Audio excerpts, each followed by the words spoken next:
Hi everyone, welcome back to the ToroK channel. So today we are comparing this Harley Benton ST20HH, just released a bit less than 1 month ago, with 2 HWY selective pickups and only 1 volume tone, no tone pot. And this Harley Benton HWY 25 BKS. Some of you might already know because this guitar has been here for a while. I think it's at least 10 years since Thomann started selling this one. It comes with 2 pickups that looks like EMGs but are not EMGs. Yeah, passive pickups.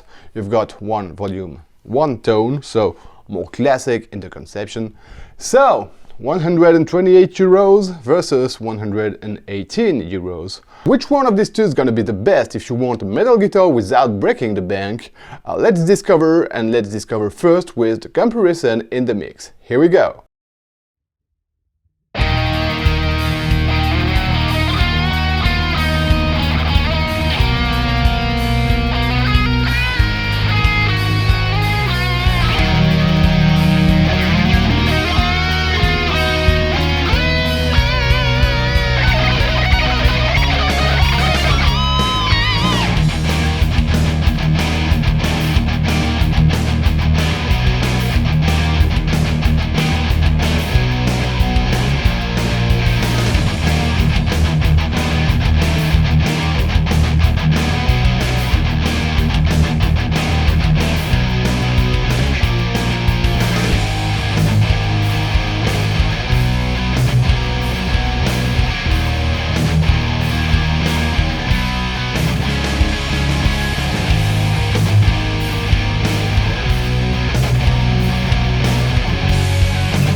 Okay, so what you've just heard are both the Harley Benton ST20HH and the Harley Benton HWY25 PKS. We're going to talk about what can be compared between these two guitars, because this video is just about a comparison between these two. If you want to see an in-depth review of this Harley Benton ST20HH, the link is up there.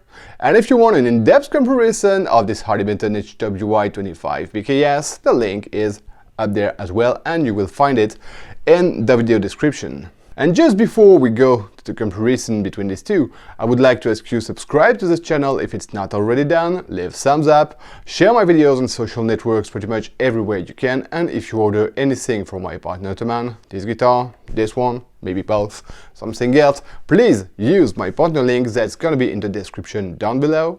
When you click my link, you are on the French page of Thomann, so you just have to click upright to choose your own language. If you want to make 100% sure that you are really on my page, you can also click on my list of highly recommended gear. Then you will see my banner, my logo, and pretty much everything.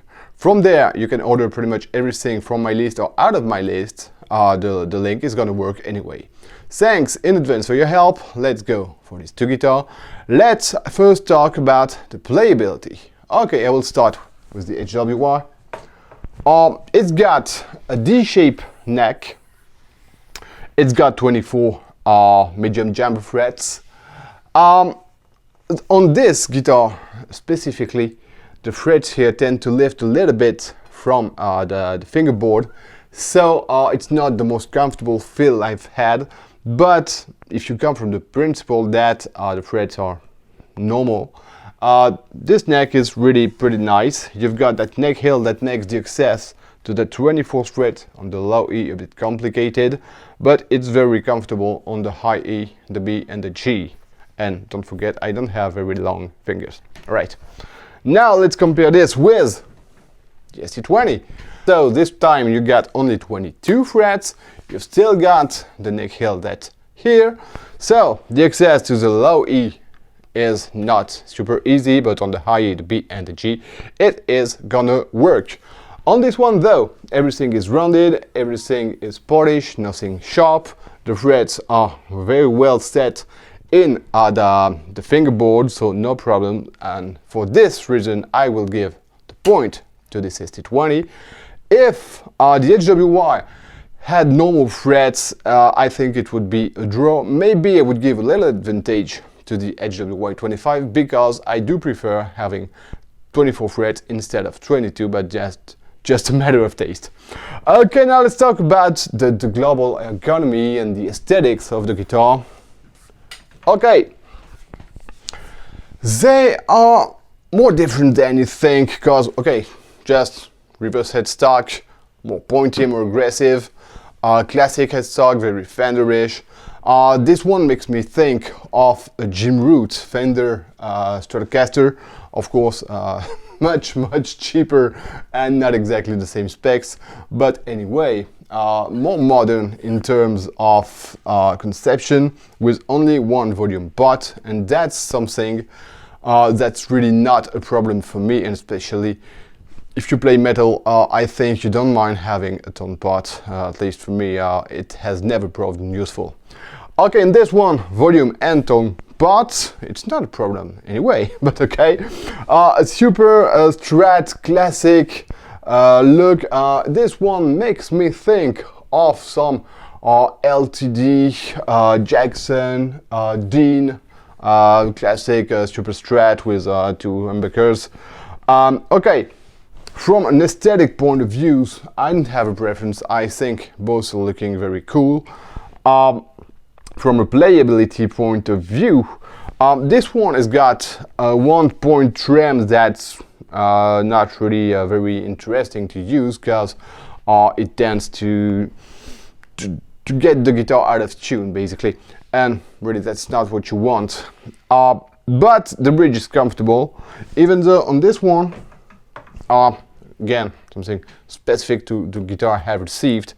The screws here are a bit scratchy, so when you put your palm here, there comes a time when, you know, it tends to be a bit irritative for your skin, but okay, not a big deal in a way. This one is soft, it's smooth, got a fixed bridge, it's okay.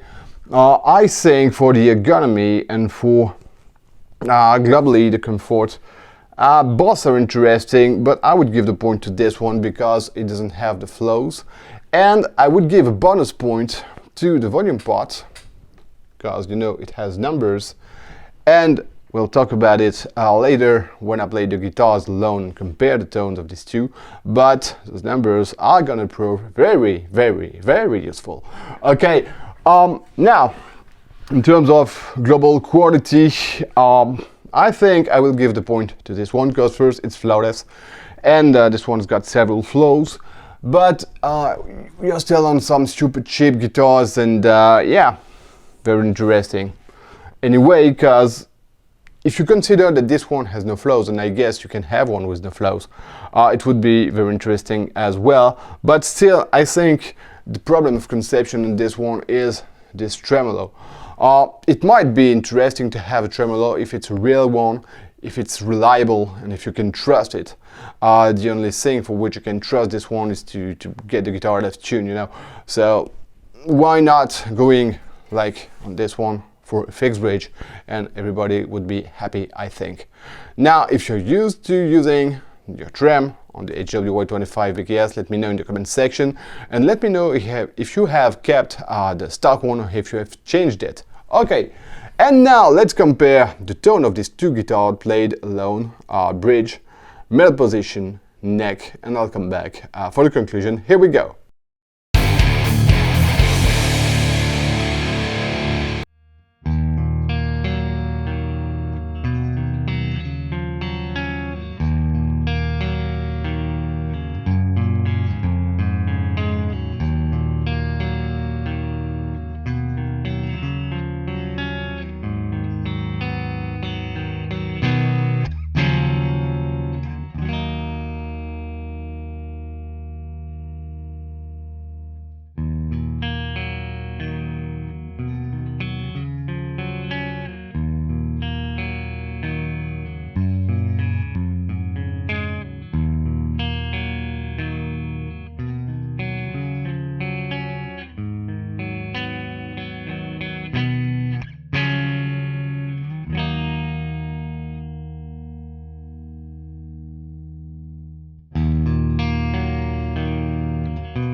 Okay, so of course you hear more clearly the differences of tone when I play the guitars clean, and of course we have active pickups versus passive pickups, so extra brightness on this one that you don't have on this one.